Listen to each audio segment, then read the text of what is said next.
Thanks for joining us again on our FSI Fridays at 1 seminar series. Today we are doing a special program with Iranian Studies here at Stanford together. To remind everybody, in case you're a first-time listener, we try to meet once Friday at 1 o'clock for the last couple of months now.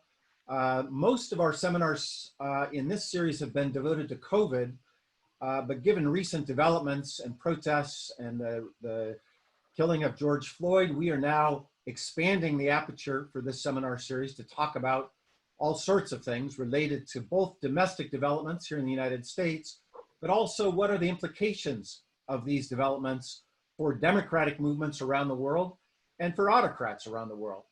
And today we're going to be focusing on the autocrats and their opposition and tension with democratic movements in their societies.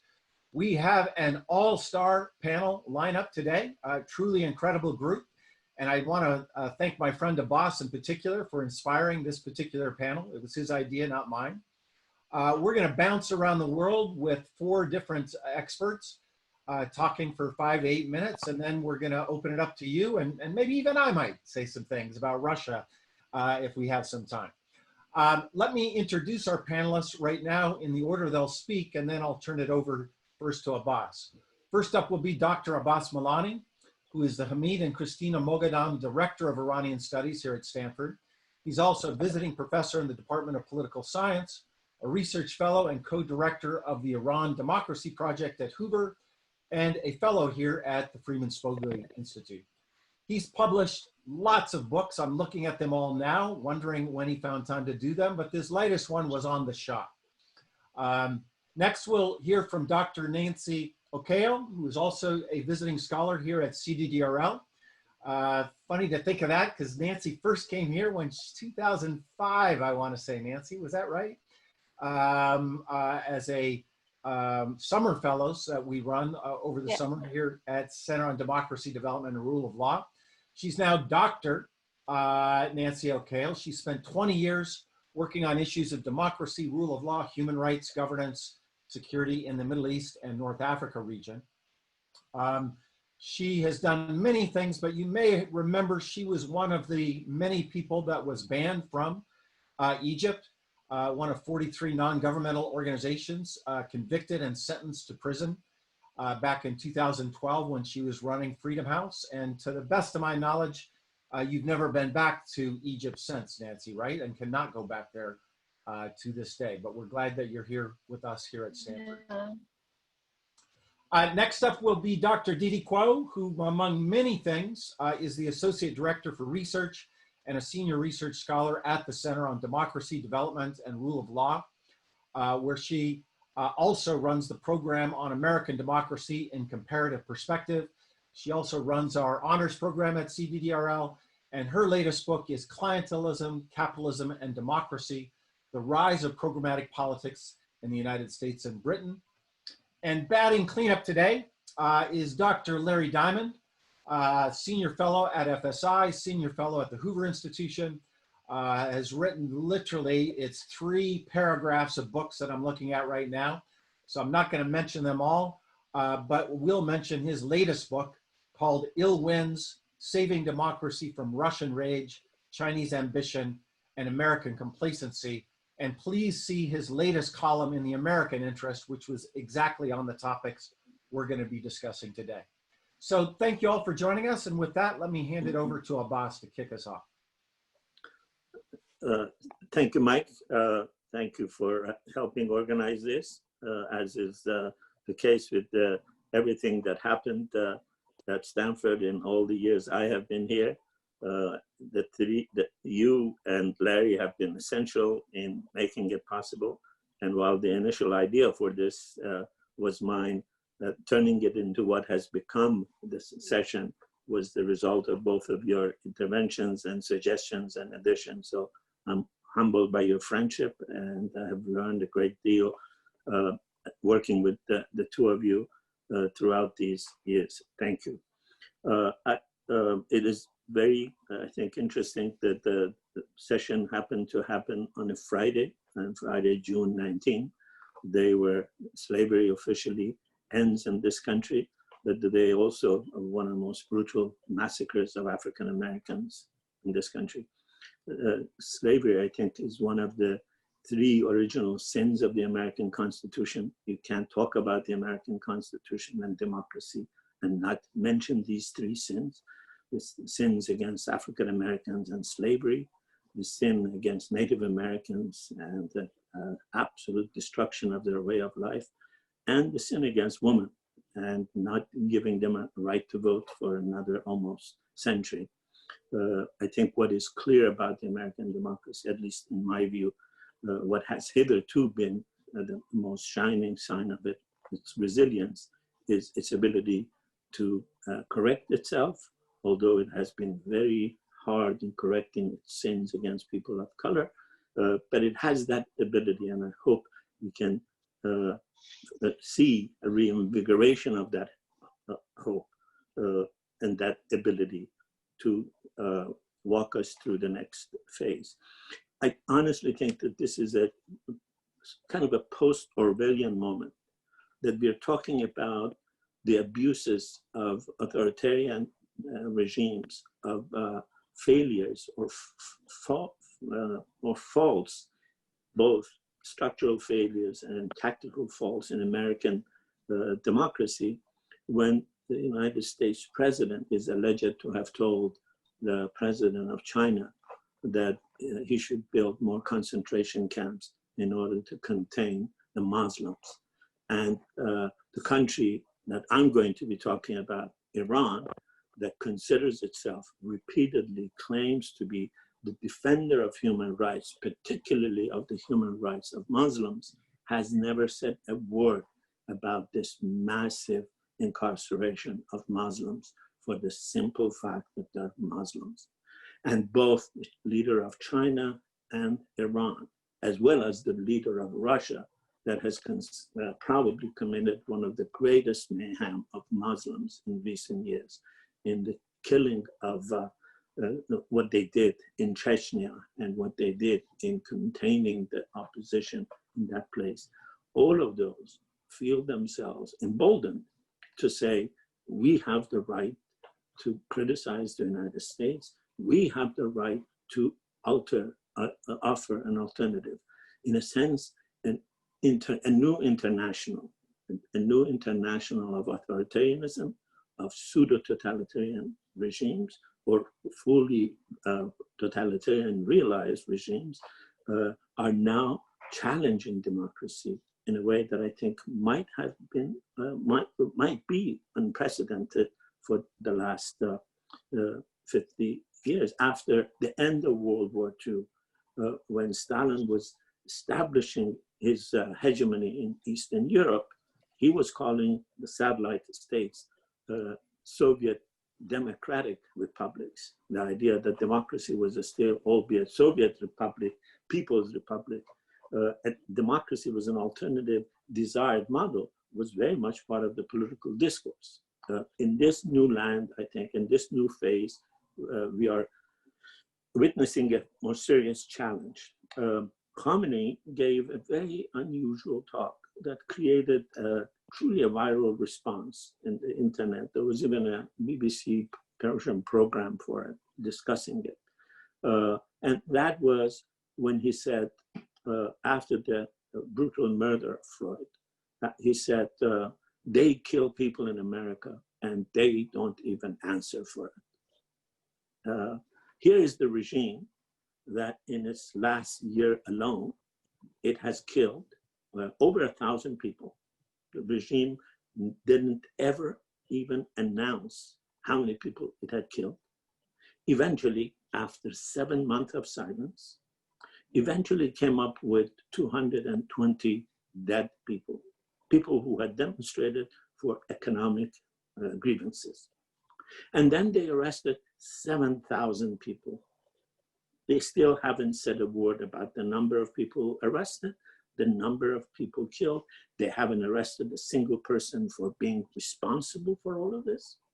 It is a regime, it is Mr. Khamenei, and it's a regime that has put at the head of its judiciary a person named Raisi, who a few years ago was partially responsible for the execution in prison of almost 4,000 political prisoners on the assumption that they might still be an enemy of the Iranian regime. So you have a regime that has racism in every facet of its relationship against Afghan immigrants in Iran.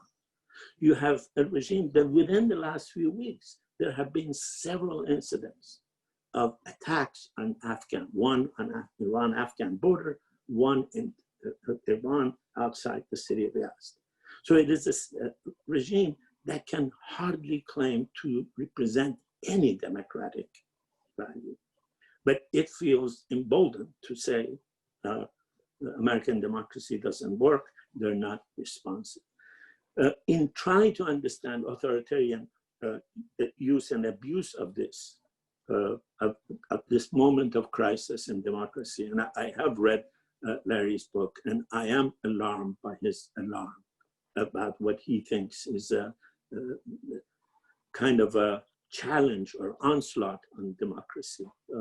And Larry has written not only many books on democracy, he has written the book on democracy. And when he, with his caution, is so alarmed, I absolutely think we need to be alarmed. So in this moment of alarm, I think we are faced with two kinds of onslaught.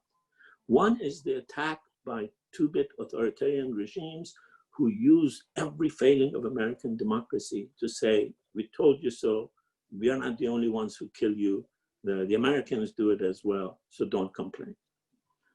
It's essentially a tactical use to consolidate their own nefarious authority, authoritarian authority. But there's also a kind of ideological challenge that is in a most organized manner articulated by China, and in a less organized manner, it has been very much central to the discourse of Mr. Khamenei for the last 50 years. And that's liberal democracy doesn't work. Liberal democracy is a hoax. Liberal democracy is incapable of solving economic problems. In China, they literally say, we have brought millions into the middle class. What have you done for us lately? What have you done for the middle class lately? Khamenei has for 50 years been arguing, using the writings of Sayyid Qutb from Egypt, that liberal democracy is a failure. Liberal democracy is a hoax. It doesn't attend to the poor. And it hides the domination of Jews in democratic societies. There's always a dose of anti-Semitism in this narrative when it comes from Khamenei.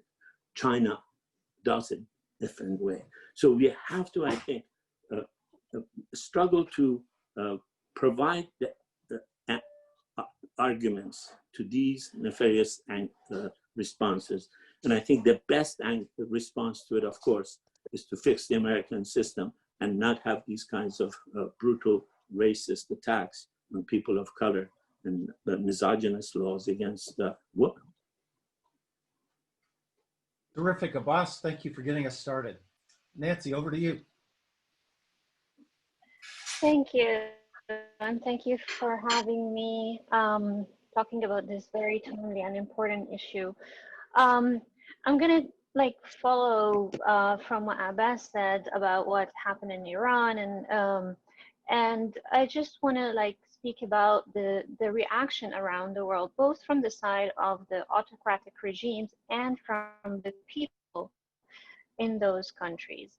So to start with, some reactions from the autocrats. In Egypt, they pointed out in all the media that the US is ready to use military as well. And in Russia, they pointed out the crackdown on the press.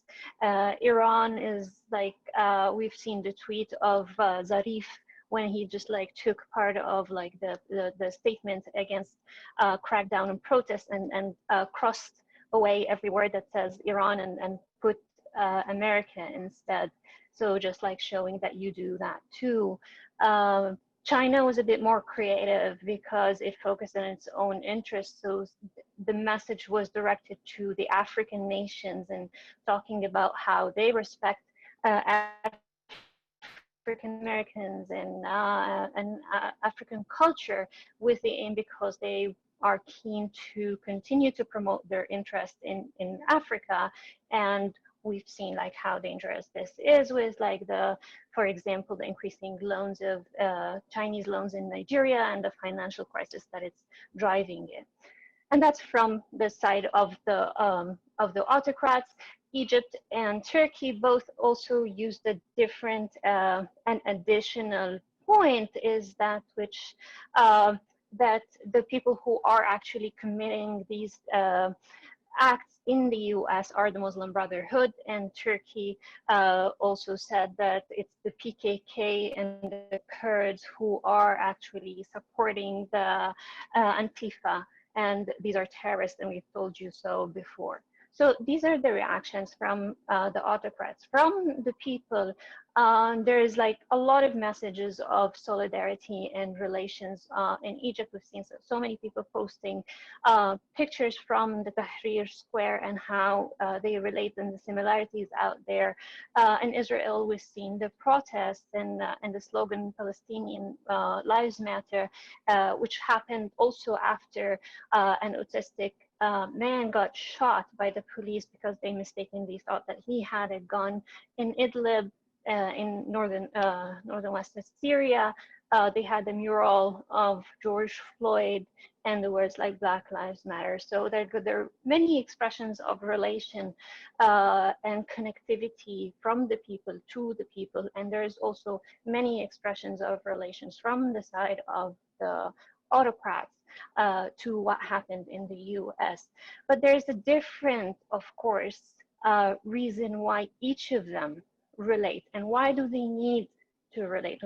When the people do that, they are pleading up for solidarity. They are not pleading up for the world to come and watch. There's solidarity with the people because there is a sense right now that we are all under a sort of a threat from all like the leaders who are using hyper-securitized and militarized way to control society.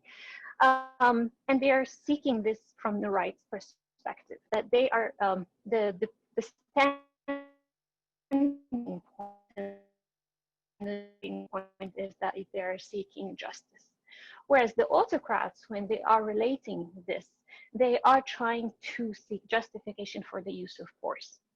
And there are three messages that that we can put the categories of different autocrats have.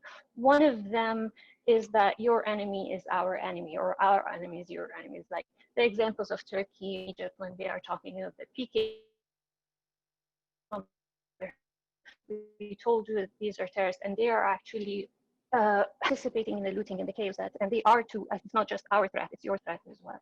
And the second message of relating to those is a message that's internal and directed to the people, and it's a message of intimidation that that's happening everywhere, and we are ready, and we are like seeking this justification of the use of force.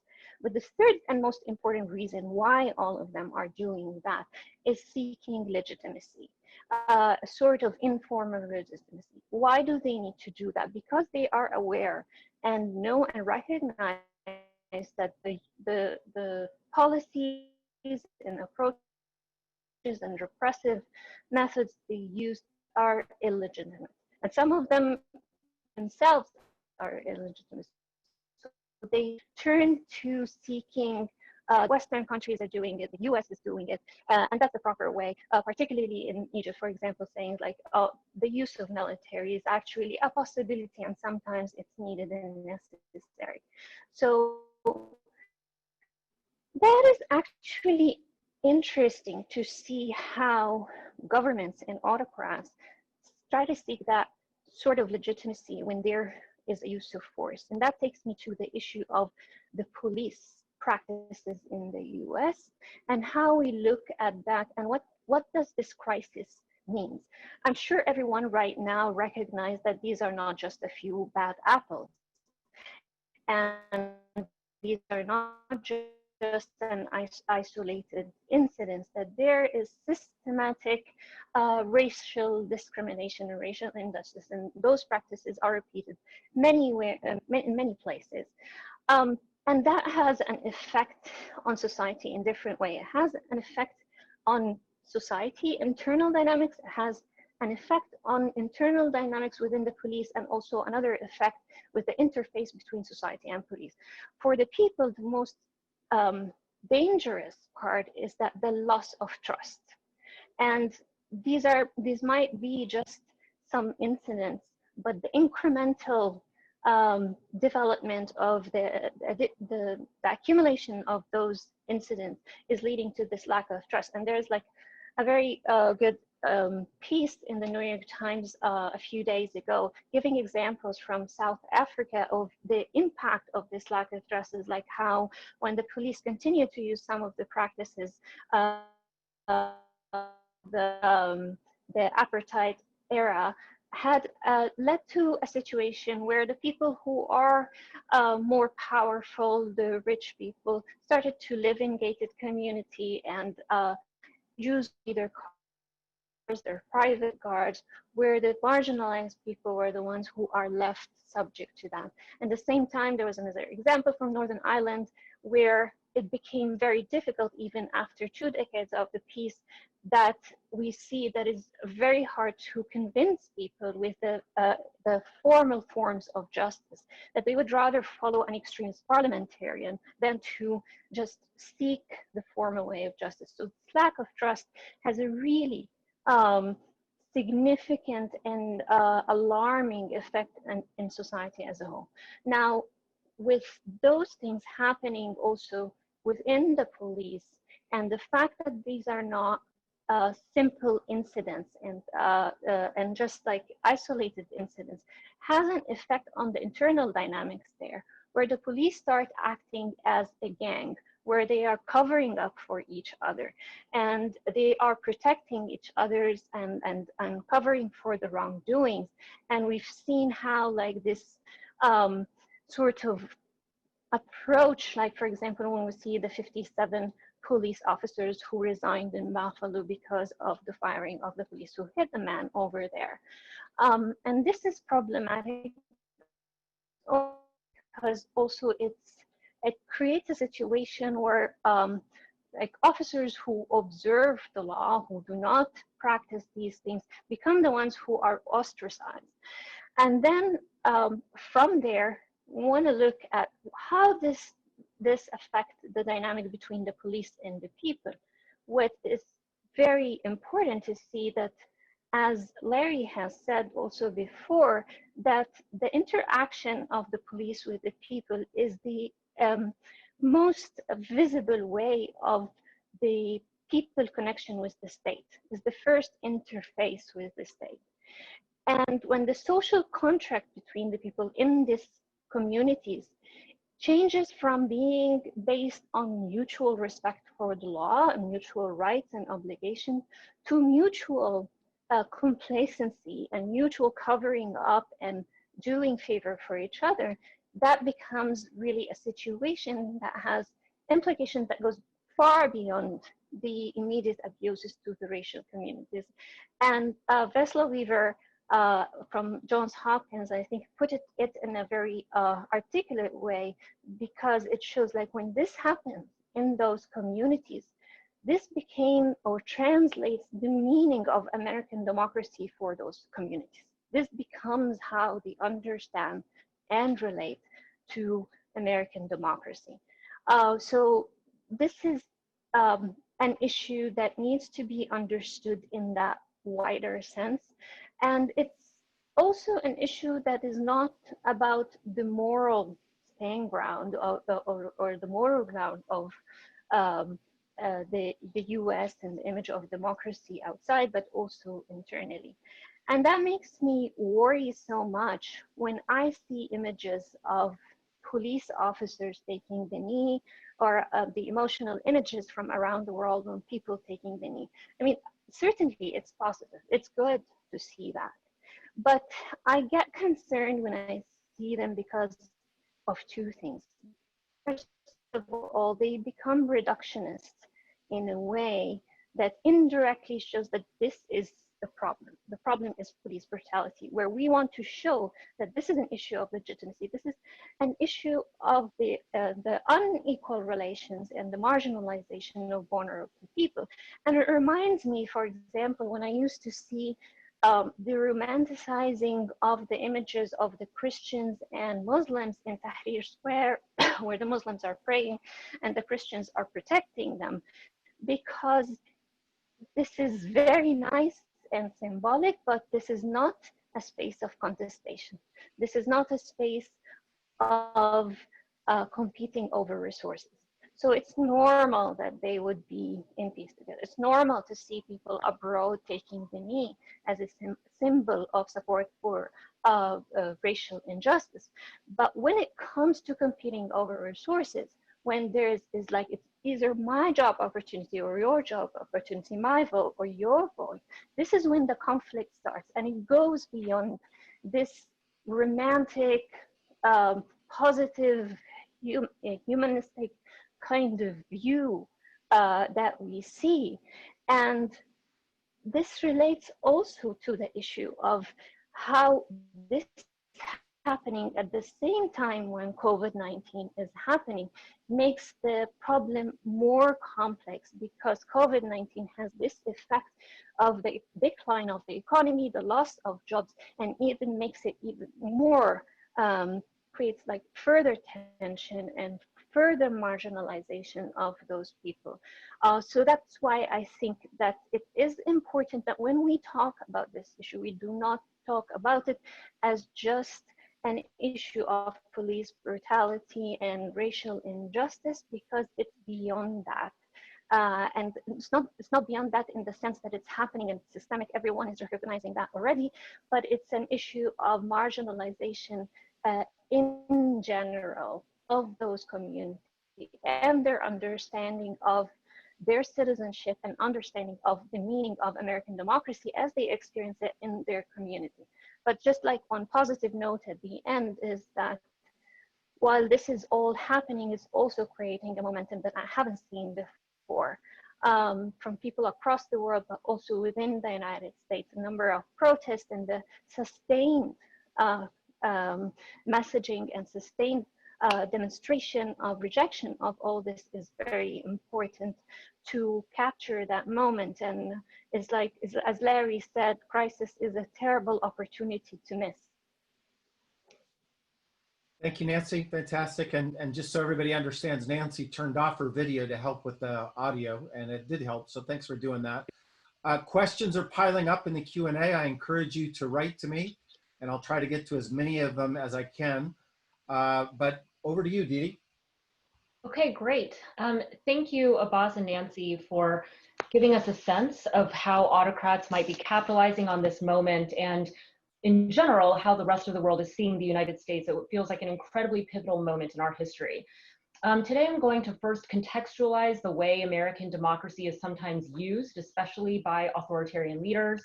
I'm going to discuss the ongoing problem of racial injustice in the United States, and finally end on the unique problem of Trump, particularly his seeming admiration for autocrats and his perversion of law and order since the pandemic and the protests have begun. I want to thank Abbas for recognizing the significance of Juneteenth. Today is a holiday, at least in 43 states, and many corporations and workplaces have also made it a holiday, or at least a day to reflect on the legacies of slavery, which are finally being fully discussed in a way that hasn't been in my lifetime at the very least. Now, there's a long history of America's racial problems, i.e. racial segregation during the Cold War, problems of ongoing racial injustices being used by other countries. During the Cold War, the Soviet Union often attacked the United States for being racist, for allowing the lynching of Black Americans to go unpunished. And we also, to speed it up to the 21st century, lost a great deal of legitimacy during the Bush administration when protracted wars in Iraq and Afghanistan undermined broader democracy promotion goals. So we know that over the past few years, as other countries have had revolutions against their regimes, after the Arab Spring, for example, and especially in 2019 with a series of uprisings against governments for all sorts of reasons, both related to corruption and economic inequality, but also to ongoing demands for democratic rights in places like Hong Kong, that countries have needed a beacon of liberal democracy, and they have not found it in the United States. Now, that is because the United States has itself had a long struggle with the process of democratization. And the main barrier to full democracy in America has been discrimination against and treatment of Black Americans. Even after slavery was eradicated in 1865, there was a 100-year period of segregation and constant denial of rights to Black Americans in every aspect of American life. They were denied the right to vote, denied equal access to education and public services, denied equal access to justice and the courts, and denied access to economic participation. There was discrimination in hiring, in housing, in access to banking and credit. So we know that it was not until 1965, and even after that, with a series of Supreme Court cases and litigation about discrimination, that there was even a semblance of full participatory multi-ethnic democracy in the United States. Now, once Barack Obama was elected, there seemed to be a lot of complacency about racial politics in the United States under the impression that many of our issues had been resolved. But we know that civil society activism, for example, has been very active since at least 2013, when George Zimmerman, who was an individual in Florida who killed Trayvon Martin, was acquitted by the courts. After the acquittal of Trayvon Martin's murderer, Black Lives Matter cohered into a social movement, and it has had a series of demands that have been sometimes discussed publicly, but not as fervently as they are today. So when America was under a full lockdown in March, we had many high-profile murders of Black Americans at the hands of the police, like that of George Floyd most notably, but also the murder of Black Americans by armed white Americans, and instances of just bad racism that were captured on video, which made it impossible to deny that there is at least racism, if not some kind of institutional racism or systematic racial injustice that is perpetrated in the United States on a daily basis. It has become undeniable. And to see Mitt Romney protesting and saying Black Lives Matter, or to see Congress voting on renaming Confederate bases and Confederate statues. I'm from Georgia. I grew up around all these soldiers who we revered for being traitors to the country to preserve slavery, is quite frankly revolutionary. And I think it's a moment that we shouldn't deny has a lot of potential. So another aspect of this is not just high profile policing injustices and rule of law injustices, but also ongoing economic inequality that has a very racial element. That we know economic inequality is far worse. The racial wealth gap is far worse than just within races. We also know that COVID-19 itself has disproportionately impacted communities of color. And the president has also been very friendly to white supremacists and armed white liberation movements and militias. And yet he has referred to many of the protests during the pandemic as looters and lowlives and Antifa. So he has been quick to demonize legitimate protesters and peaceful protesters in this time, which then brings me to the sort of last element of American democracy that I think is sort of in crisis right now. Ever since Trump was elected in 2016, he has certainly done a lot and said a lot to violate the typical norms and values we see American presidents hold. I'm not going to go into detail about all of them because we would be here for a long time, but of course he has attacked the courts and the media and his political opposition in ways that are very common in other authoritarian countries or even just illiberal democracies. Larry, I'm sure, will talk about the authoritarian playbook, and it's one that Trump seems incredibly sympathetic to. But since the pandemic, I will note that he has leaned into his authoritarian tendencies in a few ways. One is just through an attack on science. He's talked about drinking bleach and promoted various treatments. He says the virus will go away anytime and that wearing a mask is a sign of disapproval of his presidency in particular. He has made sure to demonize Democratic governors, try to, make sure that supplies don't go to their states. As much as they go to his preferred Republican governors and businesses that he prefers. And ever since the protests began a few weeks ago, he has also taken a real law and order turn. So he has not only demonized the protesters and said that he's done more for Black Americans than even President Lincoln, but he's also threatened to deploy the military against Americans, as Nancy and Abbas discussed. He's had high-profile confrontations with General Mark Milley, who is the chairman of the Joint Chiefs of Staff, and with Defense Secretary Mark Esper, and finally has questioned the legitimacy of doing elections by mail in November. He's said he will defund the United States Postal Service, for example. And today there was an article by Steve Stedman and Tom Westfall at Stanford about the risk of election violence, which becomes increasingly real in a time of pandemic and broader attitudes of everyday Americans, especially those sympathetic to Trump. So I think the big questions that we have for the future are, first, if political leaders respond to the demands of protesters and try to really work to address the racial injustices in the United States, I think that could be wonderful, not only for citizens of America, but also for our soft power around the world. And second, ultimately, accountability comes with elections. We need to replace bad leaders. And if we can do everything possible to ensure a free and fair election in November, and if necessary, a peaceful transition of power in January, I think that that also would be very good for American democracy. I worry more about what happens if Donald Trump is reelected in November, which is also a possibility. Not one that we have to go into detail about today, but those are sort of the pathways for progress in the United States and then pathways for less progress. Thank you, Didi. Fantastic. Over to you, Larry. Thank you, Mike. Thank you all.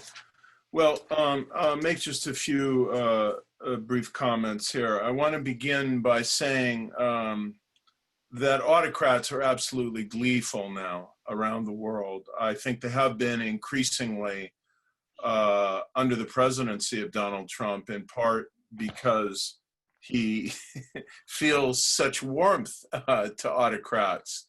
You know, not maybe the Iranian regime, but frankly, most of the others, including notably General al-Sisi. And of course, he feels such affection toward one of the most brutal dictators in the world that he wanted the North Korean leader to have a copy of Elton John's Rocket Man tune so that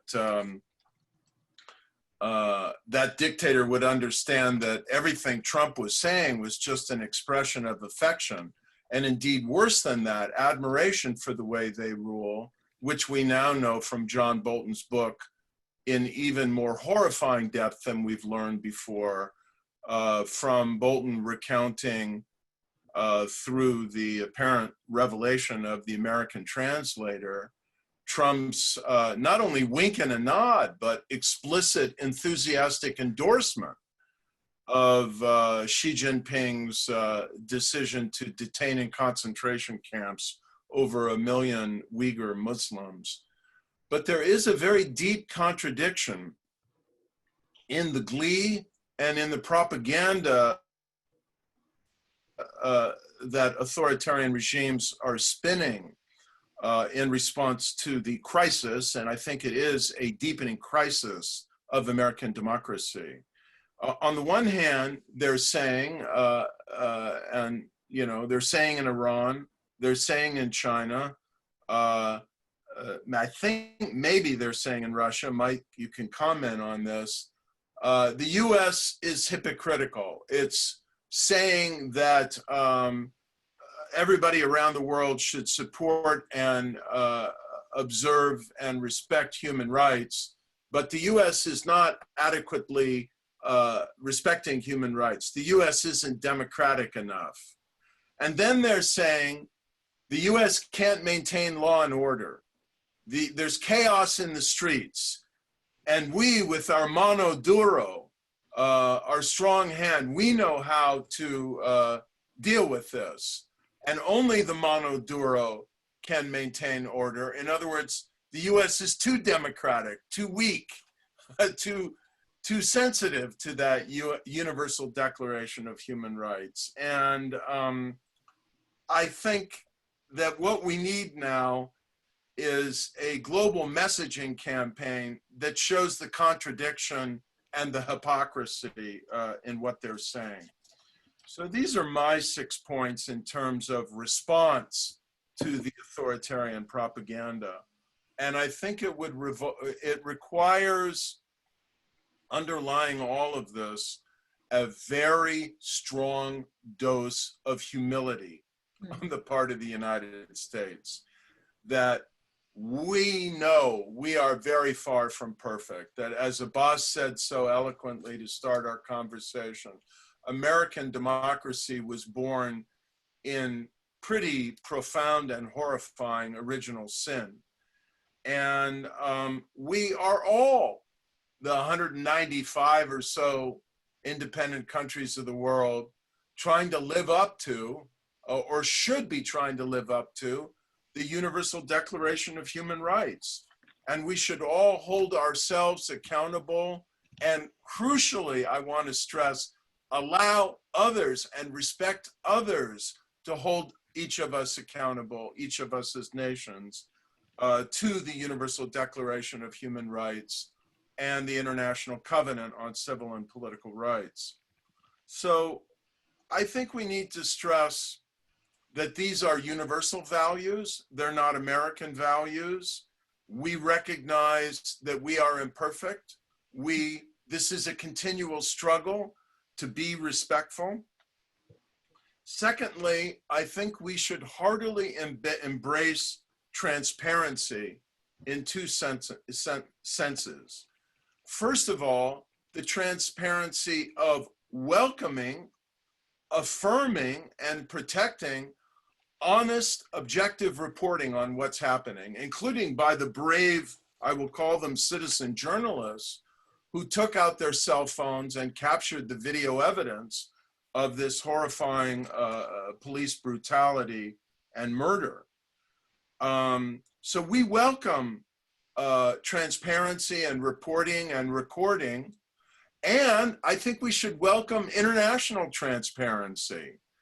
I think we should welcome international human rights observers to the United States because it sets the precedent that those international human rights observers also need to see what Vladimir Putin is doing in Russia, what the Ayatollahs are doing in Iran, and they need access to the concentration camps in Xinjiang province. So I think we should use this as a precedent-setting moment, that when international concerns are raised about human rights, countries should welcome objective and internationally,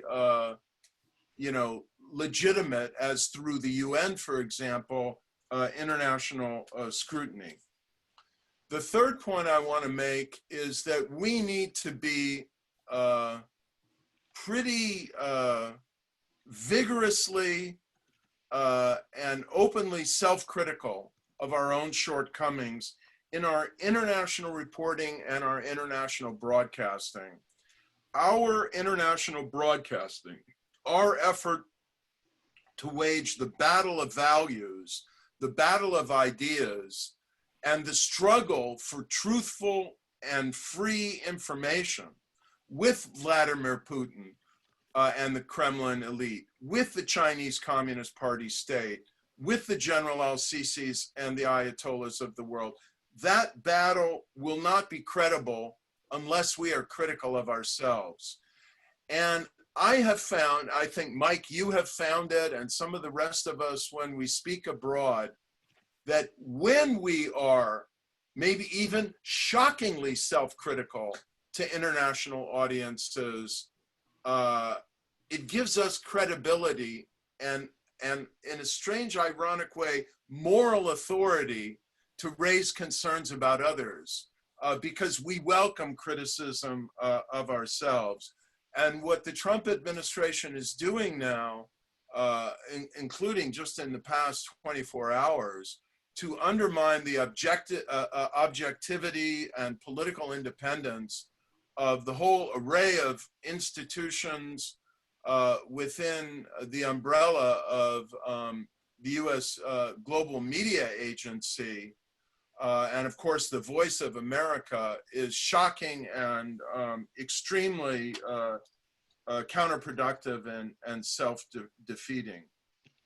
The fourth point I want to make is that we need to adhere in these protests very assiduously and with tremendous discipline and self-consciousness to the principles of nonviolent civil resistance, which join the elements of creative, strategic civil resistance with the strict adherence to nonviolence. And it is, you know, what Putin would most fear, and I think really does fear in all of these autocracies, is the example of peaceful civil resistance spreading throughout the US. And if you look at what Russia's been trying to do with its social media interventions for years, it's provoke violence against people and property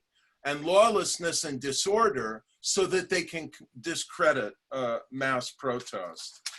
The fifth point then is the flip side of this. This is why it's also so important that we have very careful, disciplined, controlled policing of public protests so that we affirm the right globally as well as to all Americans to protest and don't play into the hands of autocrats that the country's in chaos, the police are overreacting, the public is burning down everything, and therefore democracy doesn't work. And my final point is, Nancy and others spoke to it, Didi in some depth. We have a very big reform agenda ahead. Our policing system is broken in this country and needs to be reconstructed much more on the model of community policing, where we can learn a lot from some of our European and other partners.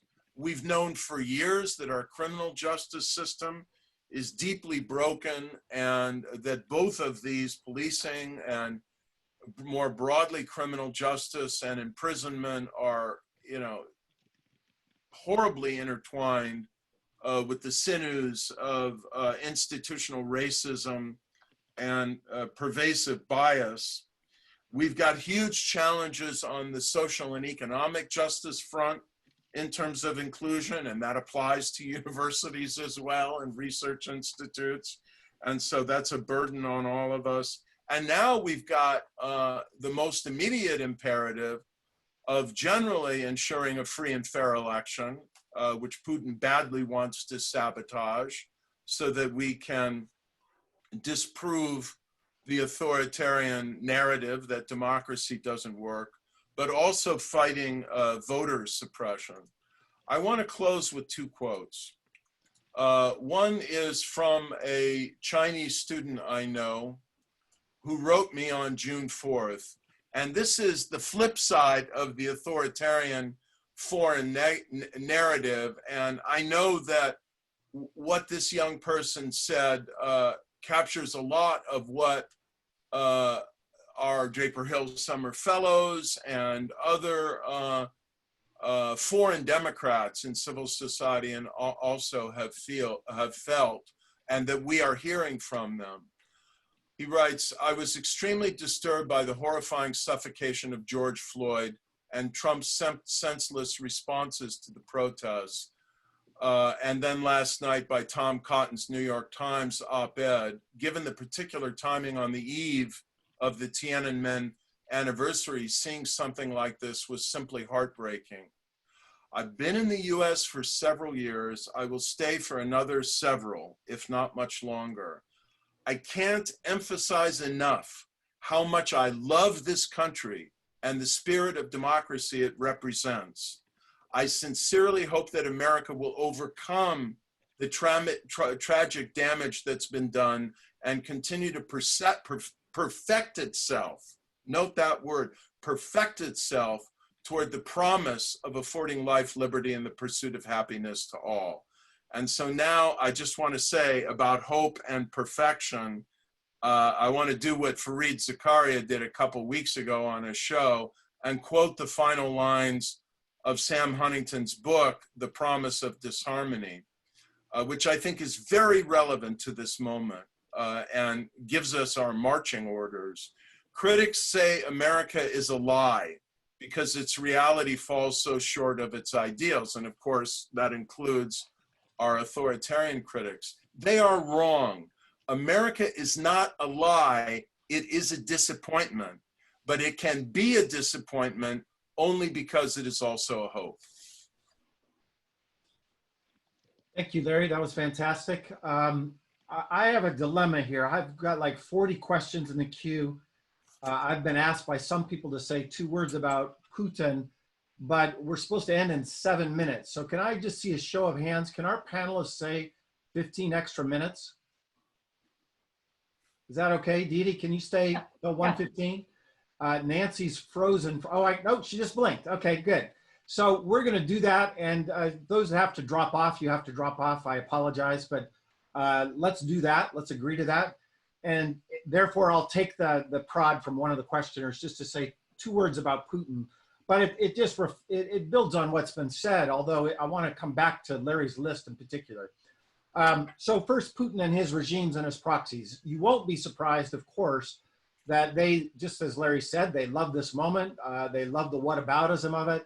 They show the oppression of individuals and say human rights violations there. They love it when they see our media being arrested. And when I was in the government, for those of you who don't know, I used to be in the Obama administration, and both at the White House and as a US ambassador in Russia. We had a large campaign during that time to support Article 31 within the Russian Constitution, which is their equivalent of our First Amendment. A gentleman by the name of Boris Nemtsov, later assassinated, was the leader of that, saying we should have the right to protest. And so on the 31st, whenever the 31st happened in Russia, there would be massive demonstrations, massive arrests, and we would then argue with the Russian government about that. And let me tell you, they have been throwing that back into my face for several weeks now, saying, "Oh, that you were so animated about that, Mr. McFaul. Look at you," right? So just that obvious whataboutism, they love it. And on the media, it's extreme. But there's 2 other pieces I think is important, echoed by what some people said about other authoritarian regimes, but I think is very important, that's more nuanced. The second, and Putin did a 6-minute interview on this, so this is Putin's words, he's praising Russia in 2 ways. One, for governance, right? He uses the word governance, not democracy and autocracy, because that's he doesn't frame it that way. But he basically makes the point that Russia can govern itself. Russia has an effective state, and this latest crisis shows that America has a weak, feeble state, and that the differences in the institutions and the differences between the federal government and regional leaders, that doesn't happen in Russia, and you're seeing how disastrous, he calls it a crisis, that is for America. But his other piece is also important. He talks about Russian society, and he says, we are united as a society. When we have a pandemic, we unite around fighting the pandemic. And he goes into detail talking about people in Dagestan and Tatarstan.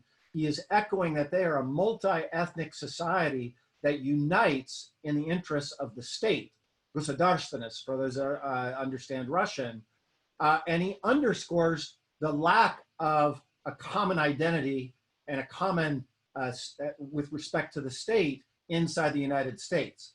And so, Larry, when I heard you say in your 6 lists, you kept using the word we. You should know that Putin is saying there is no we in America. We are completely divided and polarized, and that's the weakness of our culture and our identity, not just the institutions. So remember, you're laughing, I can see, but that is an argument that I, as a US ambassador in Russia, encountered all the time.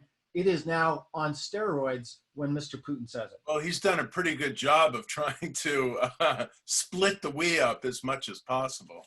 And he's, as you said, very consciously trying to divide that. But he's got a lot of material to work with because of the divisions in our society. You cannot exacerbate tensions around racial issues if there weren't racial issues there in the first place. Third thing, though, I want to emphasize something Nancy said and Abbas said, and I just want everybody to understand Putin says the same. He is also very supportive of Donald Trump. And he's also very supportive of the state needing to restore law and order. He says that very explicitly. He's afraid, of course, of demonstrations, as others have noted. He said that. And his media, not him personally, goes out of their way to remind their listeners and viewers of Mr. Floyd's criminal record, that these are criminals, that these are terrorists, as Didi said, that this is lawlessness and chaos, and our state would not allow this. Another reason why the American system is so weak. And then finally, I want to echo one other piece. Larry, I guess it's part of your first universal values, but I want to make a plea for something different. And that is when we say the we, I don't want to hear from Pompeo right now about democracy in China and Iran and Russia. To be perfectly honest, I don't want to hear from him right now. And I know lots of people in Russia don't want to hear from him right now. I actually don't want to hear from Michael Pack about democracy. He's the guy that just took over and fired a bunch of people. He used to be my neighbor, by the way, in Washington. I'm not interested in that message right now, that state-led message about how the United States is a flawed democracy, but better than all the rest. I just want to be clear. I've served overseas representing the Obama administration in better times. And I want you to understand, if you've never done that in a foreign country, please do not underestimate how difficult it was for me to represent Barack Obama on these issues. This is an extraordinarily bad time for the state to be leading with these kinds of messages right now. It has no credibility, including among the opposition in Russia. I hope people are hearing that.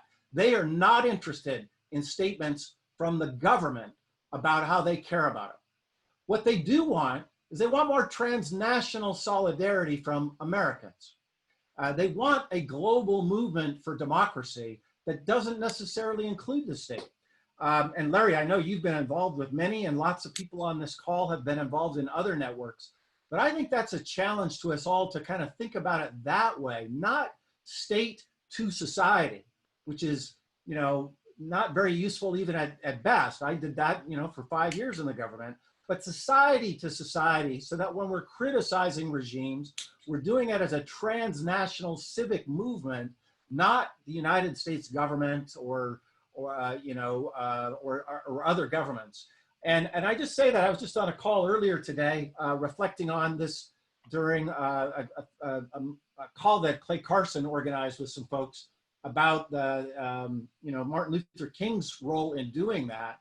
And he was reminding everybody that this was a transnational movement. It wasn't just a struggle for human rights in the United States. And I think going back and learning about how they built those transnational networks about ideas would be a good challenge for everybody to think more systematically about. All right, with that, I'm going to go to our questions. There are many, many, many of them. Oh my goodness, and there's more since I went on for so long. Let me start with, let me scroll up here, I apologize. This is a question from Tom Finger. Autocrats publicizing US racial and social injustice problems are also calling attention to public protest and demands for change. Will this make it harder for them to justify their own democratic behavior if when the US adopts meaningful change back here, and he adds in his own voice, not institutionally, and votes Trump from office? Anybody want to take that one? Well, let me say a couple of things. I want to say one word about the statement, the letter that Larry, very eloquent letter that Larry read from a student, because it also could describe me. I have lived in this country many years, and I have loved the best aspects of it and abhorred by the worst aspect. The word that I think was dangerous in there says, let's seek perfection. Democracy is not about seeking perfection. Totalitarianism is about seeking perfection. Let's hope for a better state. If you seek perfection, you get Iran. If you seek perfection, you get Soviet Russia.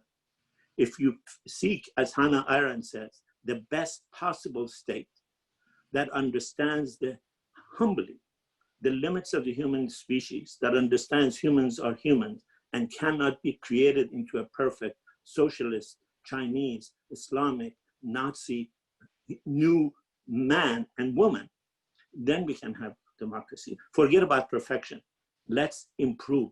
Let's get to the best possible system. And the story that Mike, you quoted from Hitler, the efficiency of an all-powerful state, it's almost verbatim in Hitler's Mein Kampf. Hitler's critique of liberal democracy is essentially based on two ideas: that a powerful Germanic state will solve all of the problems, and of course, will get rid of Jews.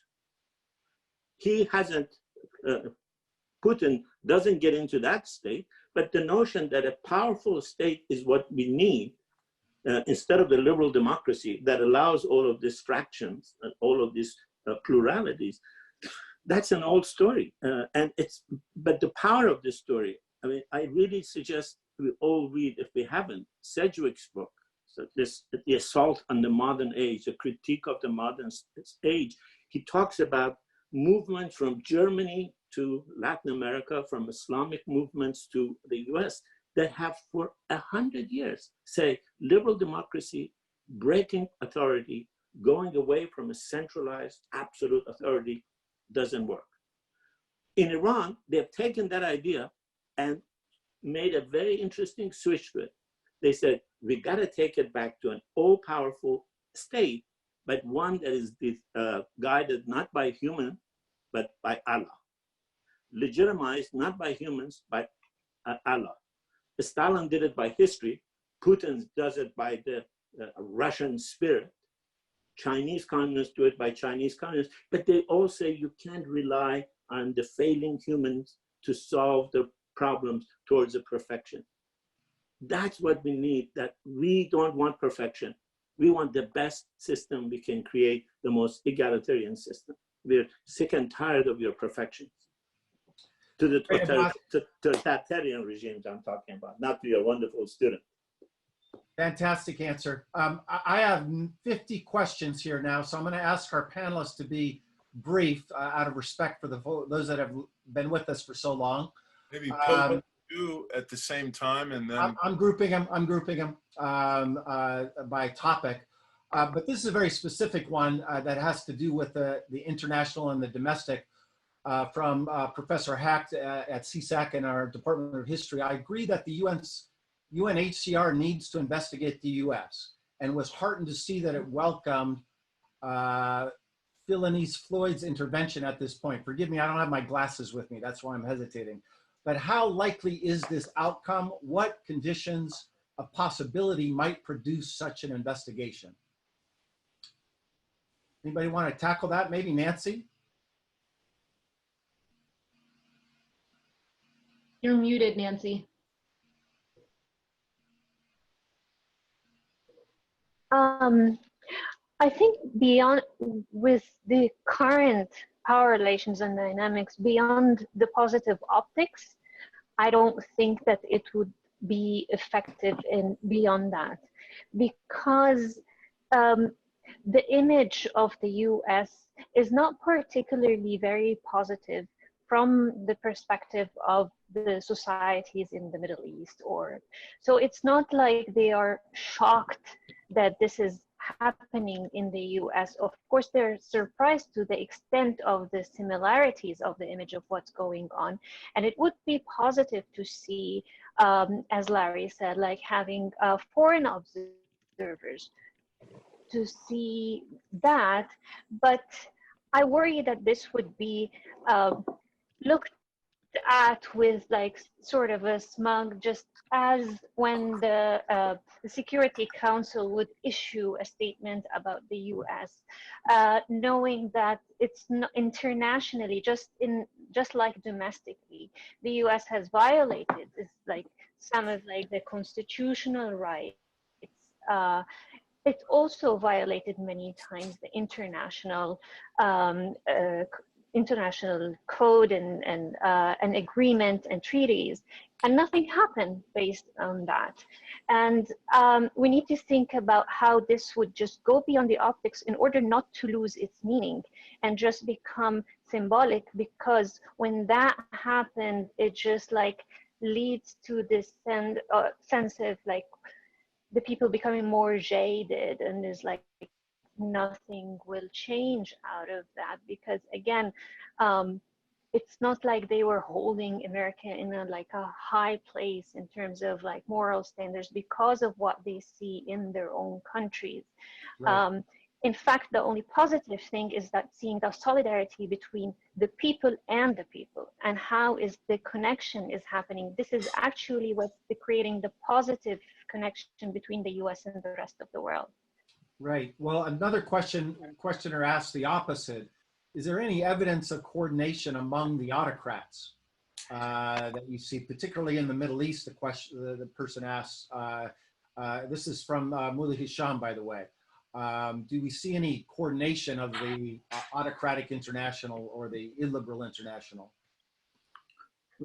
We just had a very interesting Russian ambassador to Iran object to a report that was done in Radio Farda, detailing the kinds of influence that Russian intelligence, Russian government has had in training Iranian IRGC forces, in teaching them how to kill dissidents without leaving trace, almost exactly doing in Russia, in Iran, what Russia has been doing. So there is a clear evidence of intelligence work between Mr. Putin's men and Mr. Khamenei's IRGC, very detailed. So there are a number of questions, as you might have guessed, given our conversation.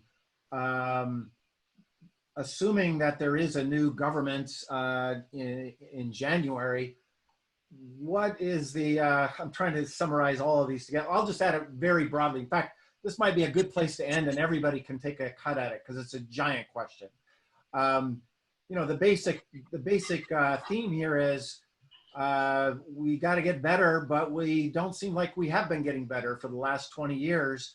Will one election change anything? Somebody asked, how can you reform police when it seems unreformable?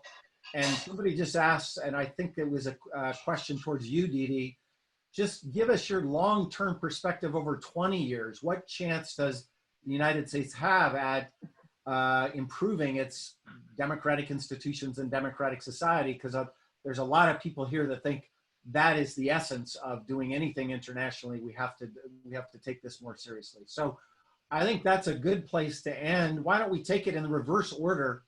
We'll start with Larry, Didi, Nancy, and then Abbas will get the last word, and realize we just have 5 minutes left. Thank you, Mike. I'll just be brief in saying that there's not going to be one bill, one revolution, one moment where suddenly all of this goes away. One of the questions was specifically about police reform and how that's going to happen. Well, we could push it along if the Senate would adopt the bill on national policing reform that's been adopted in the House of Representatives, but there's no prospect that that's going to happen. Everything, it seems to me, that the Democrats are proposing in the House in terms of a national database for offending police officers and you know, the repeal of limited immunity for these, or qualified immunity for these officers to commit these horrific acts, and the end, a complete ban on chokeholds, and I could go on. You know, the Senate kind of gestures at it, but in a weaker way. And I'd say two things. Number one, you know, the history of American federalism is that a lot of change happens locality by locality and state by state. And when one community does pursue a whole new model of policing, that focuses on community policing and to build on what Didi said, rebuilding or building from the ground up trust between the community and the authorities, then that can be successful and inspire a model of change elsewhere. I think it has to be supplemented by national level standards and by national level reform towards social and economic inclusion, and to stop doing bad things. And voter suppression with the intention of suppressing the vote of racial minorities is about as bad as it gets. But we got a 20-year agenda ahead of us, and some of it will involve national political change that will probably require change in the Senate and the White House. And some of it is going to require change at the level of one community after another. Yeah, I agree with everything Larry said about the relationship between the federal and state governments and how this change will happen. I do just want to say, as a matter of closing argument, that I've heard that some authoritarian leaders say American institutions are weak. I want to distinguish between two sets of things. First, our formal democratic institutions, I think, have been revealed to be not very great. We have unresponsive institutions, unresponsive leaders, and the discussion about political reform has really gained a lot of momentum, especially since 2016. And I think it's possible that electoral system reform, campaign finance reform, redistricting reform will all be on the political agenda in the future. At least one party embraces those sets of reforms, and potentially you could get a faction of the Republican Party that does too. So those institutions might be weak, but policing institutions are very strong at the local level, so much so that some Americanist scholars have said we have pockets of authoritarian governance in the United States, which is something Nancy also touched on. So the movement now to defund the police or abolish the police is really about disaggregating the tasks that a militarized police force does in our everyday communities, addressing the injustices of the carceral state, and depolicing many areas of social life. I think it's part of a broader conversation about the structures and the cultures that allow institutional racism to thrive. And I want to be optimistic. I think the conversation is itself enormous progress. And I think that it's very promising that at the local level, you see some change happening. And I think Larry's right. The way change happens, in America at least, is a combination of civil society activism and local change that can be scaled up. So hopefully. Great, thanks, Didi. Nancy? Well, I mean, I want to tackle the point about what could happen in 20 years. I think if we continue to go into the same direction that we are going into, I think things will only go worse, and we get into a more negative situation, because we are already seeing an incremental decay in the main foundations of institutions, at least two branches of power. The executive power, we're having an abuse of force, the abuse of using police and politicizing it, and then the legislative power, having like huge polarization that is actually making people that this house does not really represent us, but it's just like setting out conflicts between each other. And the point is that if really we want to seek America's strength, and as an example, America's strength is in its rule of law. And for the police issue in particular, accountability is the answer, because this means that people would not get away with what they're doing, and actually they would not need to use the force. When leaders abroad say America is weak, America is not weak because they're not able to use force. America is weak when it started using force, because that's a sign of loss of power. You would not need to use force if you have the legitimacy and clear rules of engagement and ability to do that, and the right to do that. But from their perspective, they always confuse strength and power, and violence and power, which actually one is actually the absence of the other.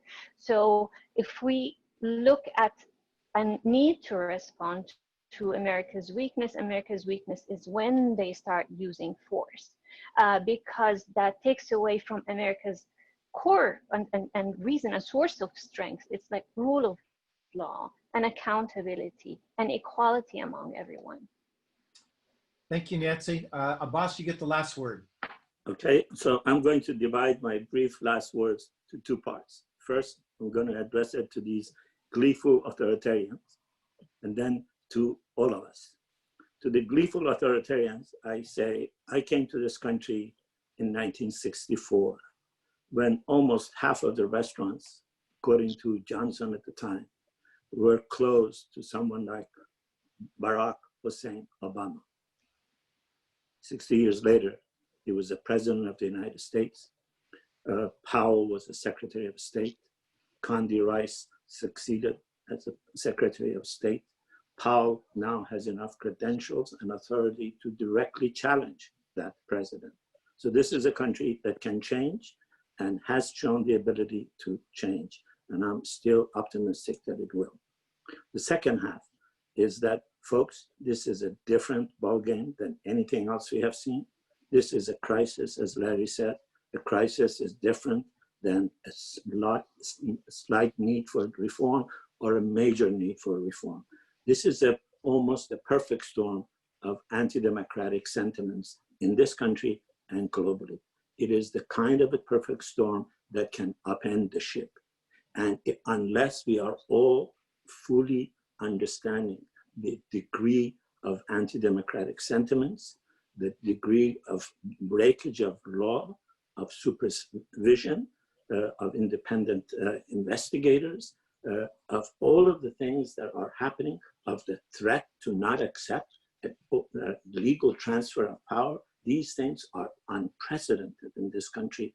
And I think, with my optimism, I think we will succeed, but we will only succeed if we understand that this is a real serious crisis, and almost perfect storm is going to require all of our dedication, patience, perseverance, and sense of dedication to the democratic struggle. Wow, well, thank you for that, Abbas. Most certainly it is the mission of the Freeman Spogli Institute to provide understanding to the global issues of our time. That's what we tried to do today, but we just started a very important conversation. Stay tuned for future webinars on these subjects and related over the course of the summer. And go to our website, the Freeman Spogli Institute for International Studies. We have a special place there where we are aggregating materials and different, not just published materials, but all kinds of materials on these sets of topics. And I'll make sure that I aggregate the various references to books and articles that we did today, and you can find them there at our website. So thank you, all of our panelists. Fantastic discussion, and we'll see you back here next time, Friday at 1 o'clock for the FSI webinar.